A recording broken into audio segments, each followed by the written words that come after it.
So we're going to start with our presentations from today, starting from Ms. Valeria Drigo from GNDR.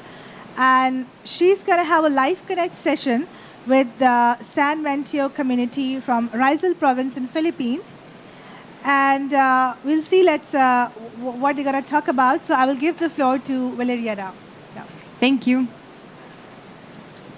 Good morning, everyone. Welcome. So my name is Valeria Drigo, and I work for the Global Network of Civil Society Organizations for Disaster Reduction, or GNDR. I'm going to introduce a little bit what we're going to do in this half hour, but then I will give the floor to our partner, Fatima Molina, from Center for Disaster Preparedness in the Philippines. So we talk a lot at global conferences. We want to include the perspectives of communities at risk, and you need to hear their voices. But there are not many opportunities for these community members to come and directly join the conversations at the global level. So GNDR and IFRC, supported by UNDRR, have brought some of these messages from community members here at this year's global platform. So you will see there are some portraits of different individuals from around the world with their messages that come directly from them. They represent community members in at-risk communities in 10 different countries. And in this half hour, we will connect with a community member from the community of San Mateo in the Philippines. And we will talk with him and with his community a little bit about what their experience is and what their innovative solution for building resilience at the community level are. And then we'll exchange a little bit on what's going on here at the global platform and what are some of the messages that he would like us to convey to the rest of the participants. So we'll have a Skype connection. I think they're connected. Hello. And I'm going to leave the floor to Fatima to introduce our community member and CDP and to facilitate the conversation. Fati.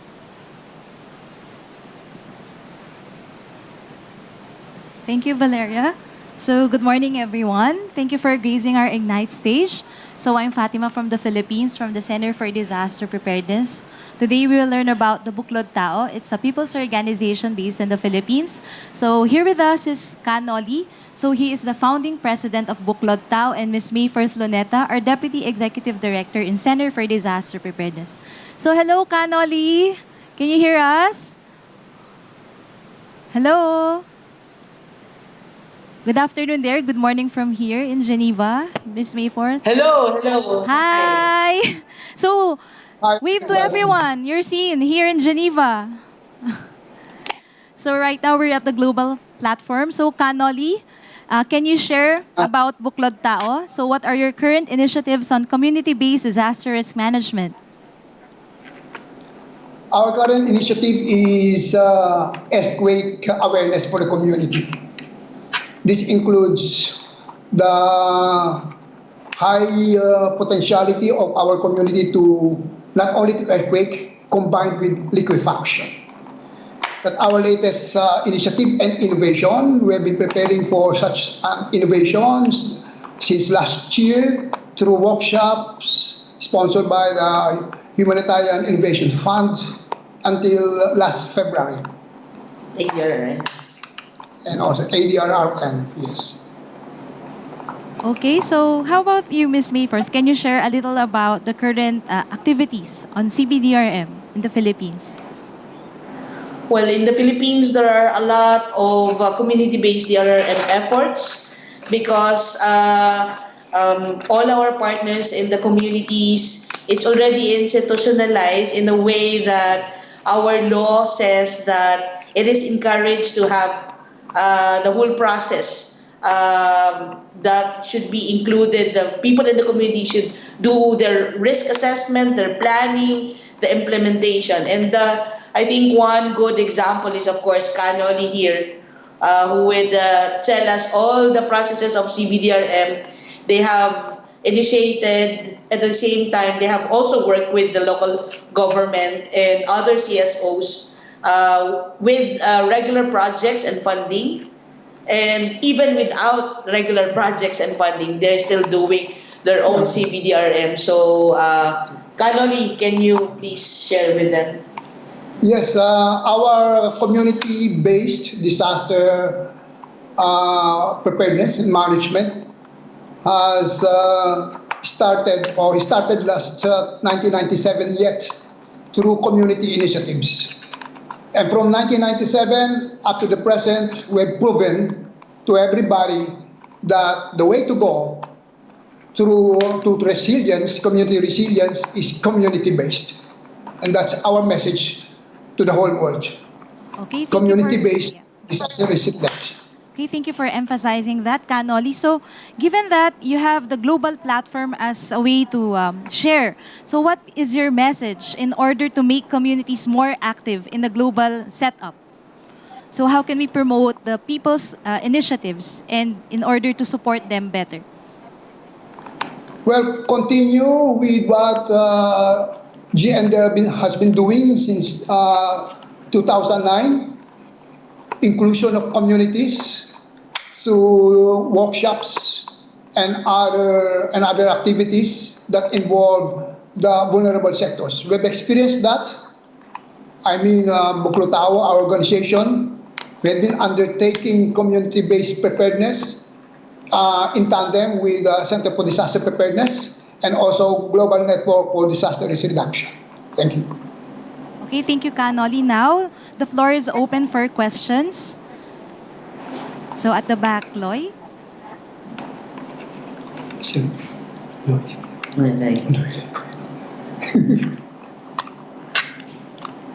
No, more important, thank you for giving very direct messages. My very direct question is, please inspire and explain a little bit about what you do, because what I really appreciate about the work which you do in the Philippines is that without much external resources of finance, you are still inspiring a number of people, both in the Philippines and at the whole of Asia. So just explain some elements of the formula and maybe supplement by May 4th.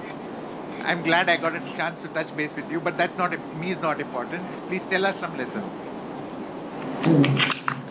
About that. Were you able to capture that, Kanoli? So Loy was asking if, can you inspire more the people here at the global platform? Since he was able to notice that in the Philippines, even if we have limited resources, we're able to sustain our initiatives on CBDRM and DRR in general. Well, there is a grand realization on the part of the communities that there should be community-based preparedness. And of course, we cannot do this without assistance from the outside, like for example, the civil society organizations and even the government. So, in doing so, Buklod Tao managed to organize many community-based groups within our village. And then we are ably assisted by the Center for Disaster Preparedness as the CSO, and also the government, like for example, the Metro Manila Development Authority through the EFCOS, Effective Flood Control Management System, wherein we are able to undertake early warning systems through flood water level monitoring. So we were able to do this since 1997 up to now through what we call coherence, meaning what we undertake are also in coherence with civil society organizations and the government. Thank you. Thank you for emphasizing the importance of partnership among the civil society, people's organization, and the government. Any other questions from the audience? Okay. How about Ms. Mayford? Do you want to add more? Kanoli is very modest actually. When they started with the community-based DRR in the in Banaba, in Barangay Banaba, the idea of having an early warning system started from them. We, of course, CSOs and the ones that he said that assisted and helped in that, and then they actively become the early warning people. So whenever there's flood, they would make a warning, and then people would go to safer places. It came to a point that the early warning that they have started was institutionalized Already. in their own village. Now the Buklod Tao started, and then the government absorbed their early warning system. That's how inspiring it is, Sir Loy. Thank you, Ms. Mayforth. Yes, another question from Sir Leo of Red Cross.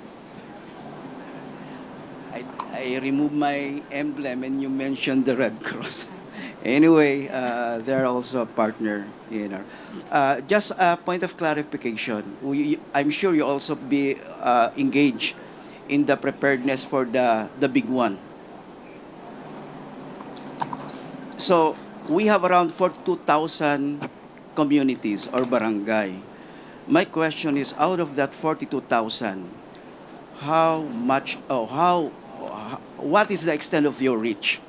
Knowing that we are an archipelagic country, and we have a different type of culture, and our culture is quite diverse. So from those different regions, how far have you gone when it comes to community preparedness, as what we are also doing with the government when it comes to community resilience and DRR for our country? So, Kanoli, Sir Leo just noted your coverage. How far is the reach of Buklod Tao in terms of partnering with other communities? What I can say is that, and our dear friend mentioned the big one, and that I think it is all about the 7.2 magnitude earthquake that is being foreseen to happen in the near future here in Metro Manila. Well, we are already preparing for that, and it's good to note that Buklod Tao, together with the Philippine Institute for Volcanology and Seismology, and together with the Camarines Norte Provincial Disaster Risk Reduction Management Office, have been undertaking innovations for earthquake awareness for communities. We're just awaiting for the approval of our just recently drafted and submitted project proposal for what I mentioned earlier, earthquake awareness and eventually family safety and resilience. Thank you. Thank you, Kanoli. Just to summarize what he noted, it's actually Kanoli, the Buklod Tao, is partnering with the national agency, the PVOX, the Philippine Institute for Volcanology and Seismology. So you can see that he's able to reach different communities across the country through their partnership with the national agency. And other questions from the audience? Yes, sir? I'm also from the Philippines. Yes. Yeah, so there's one thing that just came to my mind. So to what extent the schools, elementary and high schools, are being tapped to support this initiative?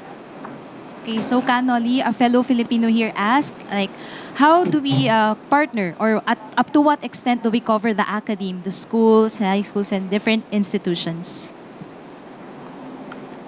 To my knowledge, we have a fellow participant in the recent two activities of ADRRN and HIF in regards to earthquake resilience. We had one group coming from the Makati City Schools, and they are actually preparing the students in regards to innovative ways to safeguard the students during the eventual 7.2 magnitude earthquake in Metro Manila.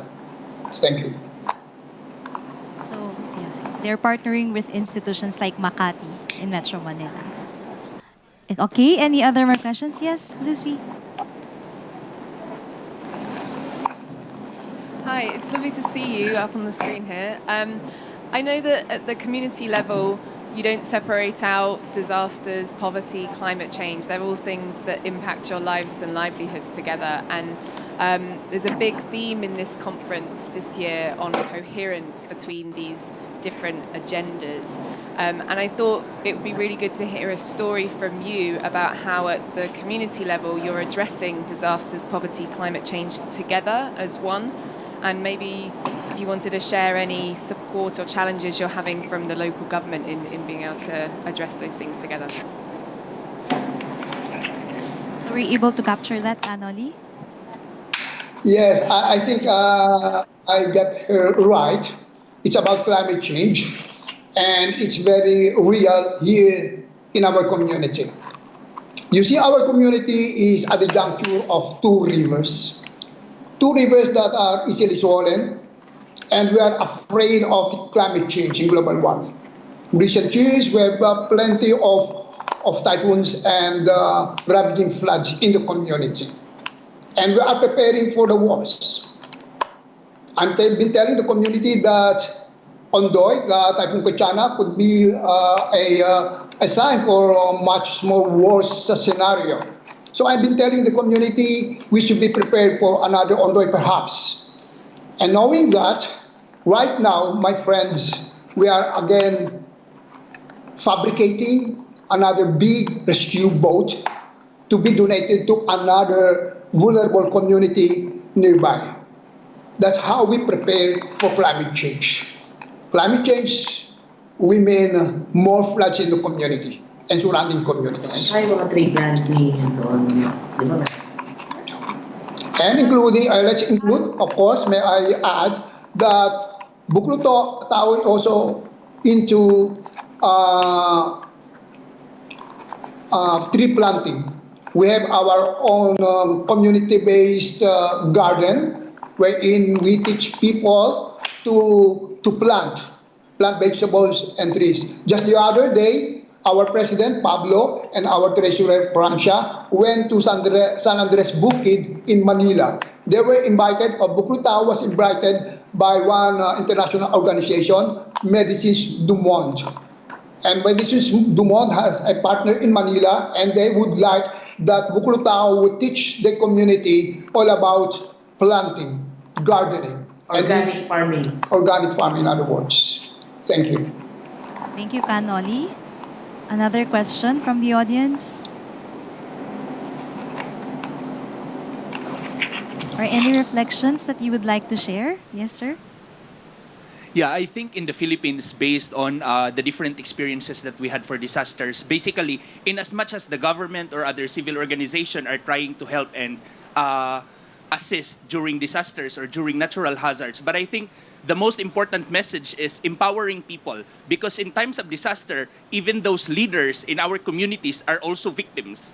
And so when the people are empowered, they will have skill set for making decisions to save themselves during the disaster and to recover after the disaster. Thanks. Thank you, sir. That's a very good point. In the Philippines, we are not really depending externally, but we are empowering our communities because they are the ones who really respond immediately in times of disasters. And any other reflections? Before, yes, Loy? Come back again because nobody else is speaking. But I really want to say that you provide an inspirational example, and there are many people from CDP here, and please duplicate the work that he's doing, not just in the Philippines but other places. And we look to the Philippines Red Cross, whose director asks you the tough question. We put the tough question back to him for further discussion on how to replicate and use these as inspirational examples. Any comment from CDP, for Okay. example? That's So- the question. Thank you, Loy. So, Ms. Mayforth, any last messages or thoughts before we end? I think what Kanoli and Buklod Tao is doing is really an inspiration not only to the Philippines but to other countries. In the Philippines, we have institutionalized community-based DRR. in our one in the law. Second, we have a training module that is used by our government throughout the Philippines, training the 42,000 barangays through Office of Civil Defense and the local government units. It's called Basic Instructor's Guide for Community-Based Disaster Risk Reduction Management. And one good example is the story of Kanoli, the story of Buklod Tao. Not only Kanoli, he was saying that they are a lot in Buklod Tao. They have how many members? 200. 200 members. And a lot, and they're active in not only in DRR but also in climate change, in waste segregation, in composting, and everything. And that's one story that is being promoted in the module that the Philippines has. And other community-based organizations like Canoli also have something to show. Like, for example, in San Fran, when they have this Purok system, in every sub-village, there would be an organization to take care of the community when it comes to not only in disaster risk reduction, but also in their livelihood and other things, no? Because when we talk about coherence, we talk about like making sure that we are not only preparing people, but making sure that we mitigate economic mitigation and things like that. And all those things, Buklod Tao has already done those things. That's why they have a lot to share. I think it's just the time that it's not enough for them to share everything. You ask him from A to Z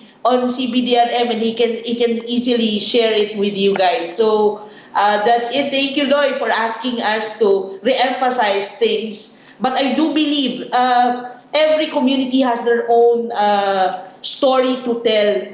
One good thing is that we should continue to converge and share with each other these stories so that we will all be inspired, especially from them.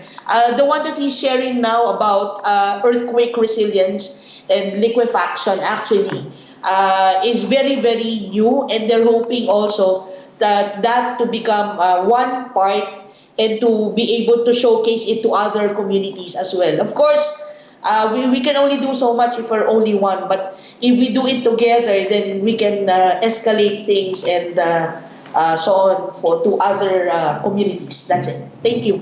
Thank you, Ms. May. Actually, I'm just an operator here. It is he who will tell you things. It's just that I need to, because our computer is quite different here. It's okay. Thank you. Thank you for inspiring all of us for your stories and experience. So, Valeria, take it away. Thank you very much. I think this was really great, and it's an example of how easy it can be to connect community voices to these global conversations, how this should be done a lot more. We have a lot to learn from Canoli. We have a lot to learn from the work that CDP is doing, and we should be able to hear their stories more in these types of events. We're going to connect this afternoon with a community in Chile at the end of the day to hear their stories and to hear some reflection also on what their messages for us are and what the discussions around inclusion and localization are here in Geneva. So I would like to thank you very much. Thank you, Canoli. Thank you, May, for being available. Thank you for sharing your stories. And I hope